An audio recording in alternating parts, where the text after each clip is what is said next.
આજે ફરિયાદ છે તેની વિગત મુજબ ગત તારીખ 19/8ના રોજ રાત્રે 2 ઈસમો દ્વારા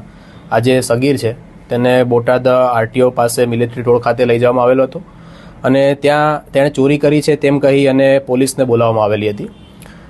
જેમાં પોલીસ કર્મચારીએ જગ્યા ઉપર જઈ અને ત્યારબાદ આ સગીરને પોલીસ સ્ટેશન ખાતે લઈ આવેલા હતા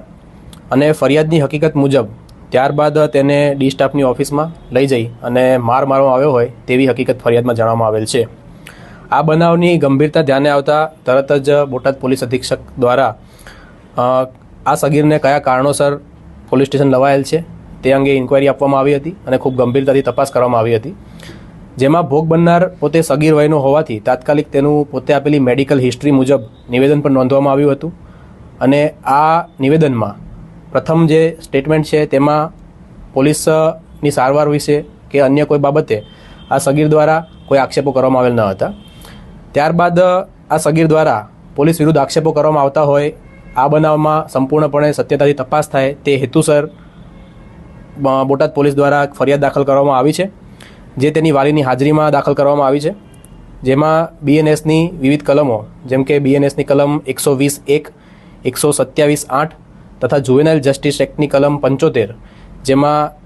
જુવેનાઇલ હોવાથી તથા ગેરકાયદેસર રીતે કસ્ટડીમાં રાખવા બાબતે અને મારવા બાબતેની તમામ કલમો હેઠળ ગંભીર ગુનો દાખલ કરવામાં આવ્યો છે અને તેમાં હાલમાં કાયદેસરની કાર્યવાહી છે તે બોટાદ પોલીસ દ્વારા કરવામાં આવી રહી છે, જેમાં બોટાદ પોલીસ દ્વારા હોસ્પિટલ ખાતેથી મેડિકલ સર્ટિફિકેટ અને અન્ય જે સારવારની હિસ્ટ્રી છે તે મેળવવામાં આવી છે। આ જે ફરિયાદ છે તે બોટાદ ટાઉન પોલીસ સ્ટેશનના જે કર્મચારીઓ છે તેમના વિરુદ્ધ દાખલ થઈ છે, જેમાં કૌશિકભાઈ જાની, અજયભાઈ રોગેશ, કુલદીપસિંહ અને અન્ય એક ઈસમ છે તેમના વિરુદ્ધમાં આ ફરિયાદ છે તે આપવામાં આવી છે, જેની તપાસ નાયબ પોલીસ અધિક્ષક શ્રી કક્ષાના વ્યક્તિના સુપરવિઝન હેઠળ ચાલી રહી છે। આમાં હાલમાં કાયદાની વિવિધ કલમો હેઠળની જોગવાઈઓ મુજબ કાયદેસરની કાર્યવાહી છે તેની પ્રક્રિયા ચાલુ છે।